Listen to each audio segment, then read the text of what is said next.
Hola, qué bueno encontrarnos para esta exploración. Hoy nos metemos de lleno en un cambio que, bueno, ya está aquí y que sigue avanzando a toda máquina. Cómo la digitalización está transformando el día a día del trabajo, Así es. especialmente para quienes administran, ¿no? No importa si están en una empresa privada, en recursos humanos o incluso en el sector público. Correcto. Impacta en todos lados. Ya no es solo usar una compu, ¿verdad? Es un rediseño, pues, fundamental de sus funciones.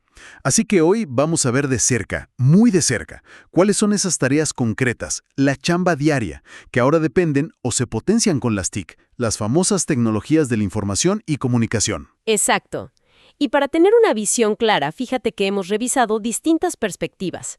Hay estudios sobre los retos, uno muy interesante sobre la economía digital en Ecuador, por ejemplo. Ah, mira. También analizamos a fondo cómo se usan los datos para gestionar el talento, lo que ahora llaman People Analytics, muy en boga. Sí, he oído mucho de eso. Y además, textos sobre cómo se están implementando las TIC e incluso, ojo, la inteligencia artificial en la administración pública. O sea, es un panorama bastante variado que nos ayuda a entender la magnitud del cambio. Pero excelente. Entonces, el objetivo, digamos, la misión de hoy, es entender esas responsabilidades prácticas que surgen, los desafíos que traen consigo y, claro, las nuevas capacidades que se necesitan para administrar en esta era digital. Suena a que hay mucho que desempacar. ¿Por dónde empezamos? Chance por lo más evidente, hacer las cosas más rápido y mejor, ¿no? La eficiencia. Exacto. La optimización de procesos es un punto de partida muy natural. Estamos viendo una evolución clarísima de administrar con papeles, con procesos manuales, digamos una versión 1.0 o 2.0. La de los celos y el afterpetas. Ándale, esa mera. A una gestión 3.0 totalmente digital y ya asomándose una 4.0 donde la inteligencia artificial juega un papel pues más activo. ¿Y eso cómo se ve en el día a día? ¿Qué herramientas usan? Pues se nota en el uso generalizado de herramientas como los ERP, los sistemas de planificación de recursos empresariales, que integran todo. Los que conectan finanzas, ventas, producción. Todo. Justo. O los HRIS, que son específicos para recursos humanos. Y en el gobierno, por ejemplo, la gestión documental electrónica, la GDE, que busca agilizar trámites y, bueno, reducir el uso de papel. Entonces, una tarea clave, una función del administrador moderno, es impulsar la automatización de lo rutinario. Eso lo leí en varias fuentes. Cierto. Cierto, coinciden bastante. Liberar tiempo de esas actividades mecánicas, ¿no? Como capturar datos a mano, gestionar archivos físicos o esos procesos de aprobación simples que antes eran firma tras firma. Exacto. Una fuente del sector público hasta menciona la liquidación automática de algunos impuestos. Imagínate. Órale, la idea es que ese tiempo que se recupera se invierta en analizar, en planear, en tareas que aporten más valor, ¿no? Precisamente. Y eso conecta directo con otra responsabilidad fundamental, la gestión misma de la información. Usar estas TIC, estos ERPs, HRIS, no es solo para guardar datos. No es un archivero digital. Para nada. Es para asegurar que la información fluya bien entre áreas, producción, ventas, compras, personal. Se busca mejorar la precisión, evitar que los datos se dupliquen o se contradigan. ¿Qué lata es eso? Sí.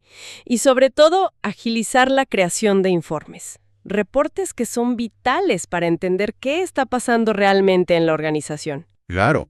Y ahí seguro entran los famosos dashboards, los tableros de control. Justo. Poder monitorear indicadores clave, los KPIs, casi en tiempo real. Eso debe cambiar cañón la forma de gestionar. Los ejemplos de People Analytics son muy gráficos. Ver cuánta gente tienes en la nómina hoy mismo, cómo van los procesos de selección, las tasas de rotación mes a mes. Es tener el pulso de la organización literal, a la mano. Sin duda. Pero ojo, antes de llegar a eso, hay una actividad crítica. Seleccionar e implementar la tecnología adecuada. Y no es cualquier cosa, ¿eh? Me imagino que no es solo ir de compras. Para nada. Las fuentes de Ecuador y del sector público lo recalcan. El administrador debe evaluar estas herramientas con mucho cuidado, ver si se adaptan a lo que necesita la organización, si son fáciles de usar para la gente. La usabilidad, clave. clave. Si son robustas, cuánto cuestan, qué tan seguras son y, muy importante, si pueden hablar con otros sistemas que ya tengas. La interoperabilidad. O sea, que no es solo comprar software, es una decisión estratégica que implica entender tanto la tecnología como las necesidades del negocio o del servicio público. Muy bien, optimizar está claro, pero decías que esto va más allá de la eficiencia. ¿Cómo cambian las TIC la esencia de la toma de decisiones? Aquí es donde la cosa se pone, como dices, realmente interesante. Aquí el cambio es cualitativo. Entramos al mundo del data-driven, la gestión basada en datos. Impulsada por el Big Data y la capacidad de análisis, ¿no? Exacto. Y en recursos humanos, esto tiene su propia rama, People Analytics o HR Analytics. Lo fascinante de verdad es que se pasa de decidir mucho por intuición, por feeling o por el así siempre se ha hecho. Que a veces esconde prejuicios, ¿no? Totalmente. A tomar decisiones apoyadas en evidencia, en datos concretos. Entonces, la responsabilidad central del administrador aquí es saber cómo recolectar, limpiar, analizar e interpretar esos datos para que realmente informen la gestión. No es solo tener datos, es saber qué hacer con ellos. Y las posibilidades parecen enormes. En gestión de talento, por ejemplo, las fuentes de People Analytics mencionan actividades como... Mejorar el reclutamiento. Sí, usando datos para predecir qué perfil encajará mejor no solo en el puesto, sino en la cultura de la empresa. Evaluar el desempeño con métricas más objetivas, menos subjetivas. Exacto. Definir sueldos y beneficios comparando con el mercado, analizando la equidad interna, que es un tema súper importante. Sin duda. Y sigue la lista, ¿eh? Gestionar la retención de forma más proactiva. O sea, no esperar a que la gente se vaya. ¿Cómo? Analizando por qué se van. Esto es adelantarse. Y usando modelos para identificar quién podría estar en riesgo de irse para poder actuar antes. Hablar con esa persona, ver qué necesita. Órale, eso es adelantarse. Totalmente. Hacer una mejor planificación de la fuerza laboral, ver qué habilidades faltan hoy y cuáles se necesitarán mañana. Incluso medir el clima laboral y el compromiso de forma más ágil, más frecuente. Con esas encuestas cortitas, las Pulse Surveys. Esas meras, en lugar de esperar a la encuesta anual que ya nadie quiere llenar. Sí, la verdad. Y esto no se queda solo en recursos humanos, ¿verdad? Afecta a la estrategia global. ¡Claro que sí! Imagino que una función importante es usar datos para afinar la competitividad o la productividad, como decían los gerentes ecuatorianos en el estudio. Justo. Y sobre todo poder demostrar cómo las iniciativas de gestión, por ejemplo, mejorar el talento, realmente impactan en los resultados del negocio. Conectar los puntos, pues. Exactamente. Poder decir, invertimos en esto y el resultado fue este. Y en la administración pública el potencial es similarmente grande. Enorme, diría yo. ¿Cómo se aplica ahí? Pues se trata de usar datos para planificar políticas públicas con más fundamento. Intentar predecir tendencias como patrones de delincuencia o necesidades de salud para actuar preventivamente. Wow, predecir el crimen con datos. Se intenta, sí. O por lo menos entender mejor los factores. Optimizar cómo se entregan los servicios a los ciudadanos, asignar los recursos públicos de forma más eficiente. Algunas fuentes mencionan que ya se explora la inteligencia artificial para analizar patrones complejos en datos. ¿Cómo qué tipo de patrones? Por ejemplo, de tráfico, para optimizar rutas de recolección de basura o de transporte público. Cosas impensables hace unos años. Entiendo que analizar datos no es solo sacar promedios y gráficas bonitas. Hay niveles, ¿no? Correcto. Se puede pensar como una escalera. Primero está el análisis descriptivo. ¿Qué pasó? Son los reportes básicos, los KPIs, la tasa de rotación del año pasado, por ejemplo. Lo básico. Luego subes al predictivo. ¿Qué podría pasar? Aquí entran los pronósticos, las probabilidades, como el riesgo de que ciertos empleados clave se vayan. Anticiparse. Y el nivel más avanzado es el prescriptivo. ¿Qué deberíamos hacer? Este ya no solo predice, sino que sugiere acciones, optimiza decisiones. Te dice, estas intervenciones específicas podrían mejorar la retención basándose en el análisis predictivo. O sea que parte del rol del administrador moderno es también, digamos, formular hipótesis, como un científico de datos casi. Un poco, sí. Decir, sospechamos que la gente se va por falta de oportunidades de crecimiento en esta área, y luego usar los datos para ver si eso es cierto o no. actuar como un investigador interno. Interesante. Y una habilidad crucial que a veces se olvida es saber comunicar lo que encuentras. No sirve de nada un análisis brillante si no puedes explicarlo de forma clara y convincente a quienes toman las decisiones finales. El famoso storytelling con datos. Ese mero, traducir los números en una historia que tenga sentido, que conecte y que sobre todo motive a la acción. Tiene toda la lógica. Hemos hablado de optimizar procesos y decidir con datos, todo muy hacia adentro de la organización. Pero ¿qué pasa con la comunicación y la colaboración? ¿Cómo impactan las TIC ahí? Ese es el tercer gran pilar, fundamental también. Empezando por lo interno, una función básica es usar la tecnología para compartir información rápidamente entre equipos y departamentos. Adiós a los viejos silos, o esa es la idea. Que la mano derecha sepa qué hace la izquierda. Exacto. Además, aprovechar las herramientas colaborativas, plataformas de proyectos, chats internos, espacios de trabajo virtuales, para que la gente trabaje junta eficazmente. Sobre todo ahora con modelos híbridos o remotos. Y gestionar equipos a distancia se volvió una responsabilidad enorme de la noche a la mañana para muchos, ¿no? Como reflejan las fuentes pospandemia. Totalmente. Crear un ambiente virtual que funcione, que mantenga a la gente conectada, motivada, productiva, no es fácil, ¿eh? Requiere un diseño intencional, no es solo poner Zoom. Sí, requiere estrategia. Totalmente.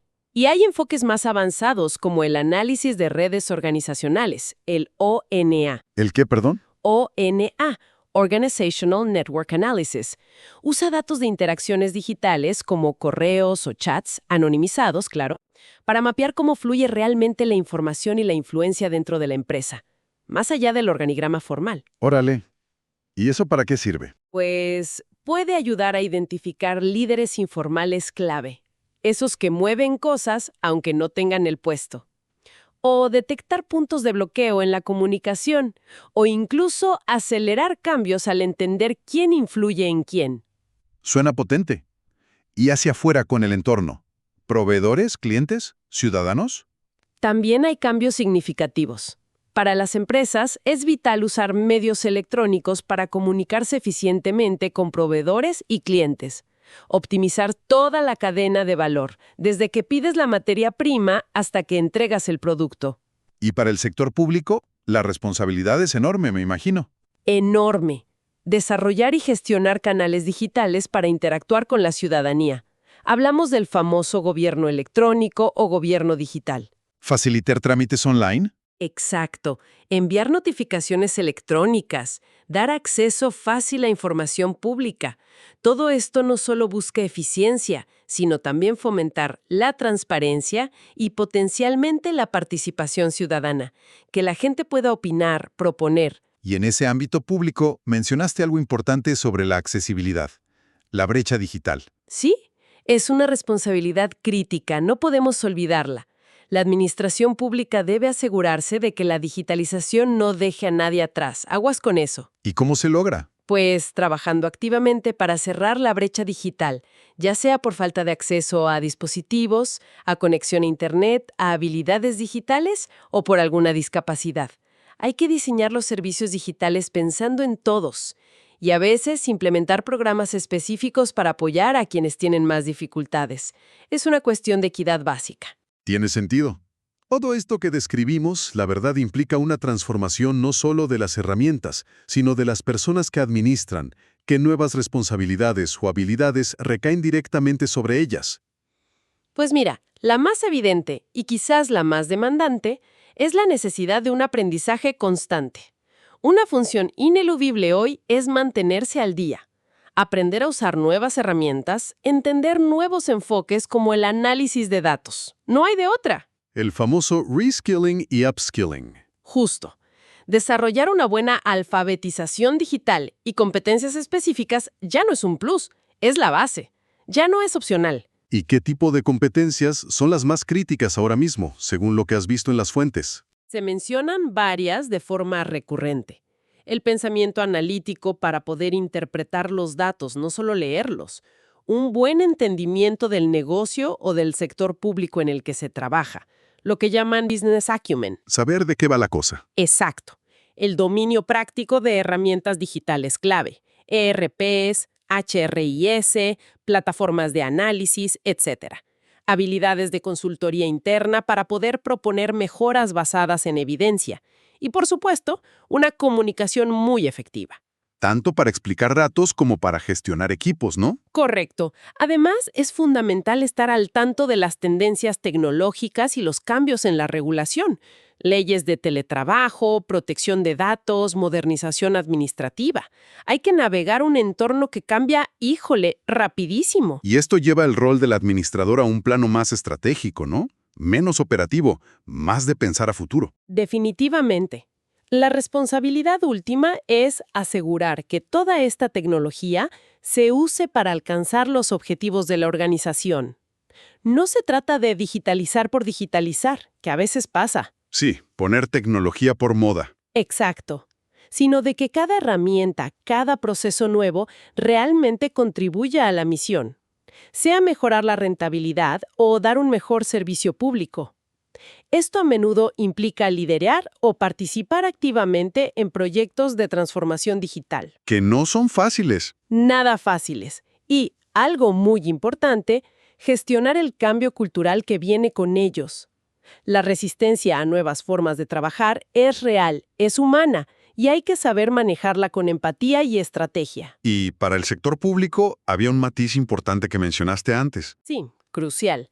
Asegurar que la tecnología se implemente respetando principios de buena administración, transparencia, rendición de cuentas, equidad y fundamentalmente con un enfoque de derechos humanos. ¿Qué significa eso en la práctica? Que la tecnología debe servir para que los ciudadanos ejerzan mejor sus derechos, no para crear nuevas barreras o discriminaciones invisibles.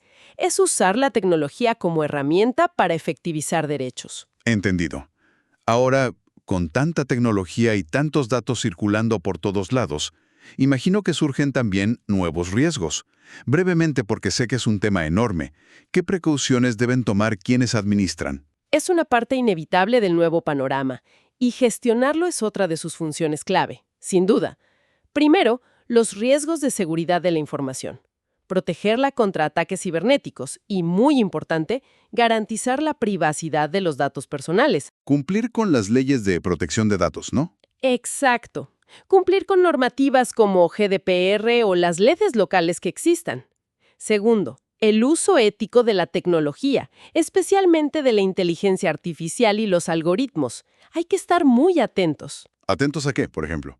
A que no reproduzcan sesgos. Por ejemplo, en la selección de personal, que un algoritmo no discrimine por género o por origen sin querer, y que haya transparencia en cómo toman decisiones los sistemas automatizados que afectan a la gente, permitiendo siempre una revisión humana. No dejarle todo a la máquina. Tiene sentido. ¿Y el impacto en las personas dentro de la organización también es un riesgo a gestionar? La automatización y el empleo. Correcto. Hay que pensar en el efecto de la automatización en los empleos. Esto puede implicar diseñar programas de reentrenamiento, lo que llaman reskilling, para quienes ven sus tareas automatizadas y manejar la ansiedad que esto genera en la gente. La gestión del cambio otra vez. Siempre. Finalmente, es esencial establecer una gobernanza clara sobre cómo se usan los datos y la tecnología. Políticas bien definidas, roles claros, responsabilidades asignadas y mecanismos de control. Pone reglas claras. Bien, si intentamos resumir todo esto, porque ha sido bastante información, ¿cuáles serían entonces las funciones esenciales, el core, del administrador en esta era digital? Pues mira, tratando de sintetizar, podríamos decir que son 1. Optimizar las operaciones usando herramientas digitales y automatización. 2. Tomar decisiones más inteligentes y estratégicas basándose en el análisis de datos. El lado data-driven. Exacto. 3. Facilitar la comunicación y la colaboración digital, tanto dentro como fuera de la organización. 4. Adaptarse continuamente, desarrollando nuevas competencias digitales y manteniendo una visión estratégica. El aprendizaje constante. Y 5, muy importante, gestionar activamente los riesgos de seguridad, éticos y de cumplimiento que trae consigo toda esta tecnología. Queda muy claro que el rol ha cambiado profundamente. O sea, no es el mismo administrador de hace una década, ni siquiera de hace 5 años. Para nada. Es una evolución rapidísima, pero hay algo importante que me gustaría recalcar y que aparece en varias fuentes, sobre todo las de ética y sector público. Dime. Que aunque la tecnología avance y automatice cada vez más cosas, incluso esa automatización que humaniza, al liberarnos de tareas tediosas, el foco final debe seguir siendo humano. ¿A pesar de tanta tecnología? El gobierno es lograr las metas sirviendo a las personas, empleados, ciudadanos, clientes, de forma eficaz, justa y, sobre todo, respetuosa. Me quedo con esa idea. La tecnología al servicio de lo humano, no al revés. Y lanzo una última pregunta al aire para quienes nos escuchan. Conforme la inteligencia artificial se vuelve más y más capaz, no solo de tareas rutinarias, sino quizá de tomar decisiones administrativas complejas, ¿qué habilidades puramente humanas se volverán indispensables? Buena pregunta. Pienso en cosas que chance una IA no pueda replicar fácilmente. La empatía real, la creatividad para resolver problemas totalmente nuevos, el juicio ético ante dilemas complejos, la habilidad para construir relaciones profundas y de confianza. ¿Serán esas las competencias clave que el administrador del futuro tendrá que cultivar por encima de todo? Ahí queda la reflexión. Ha sido un análisis muy revelador. Un placer, como siempre. Hasta la próxima.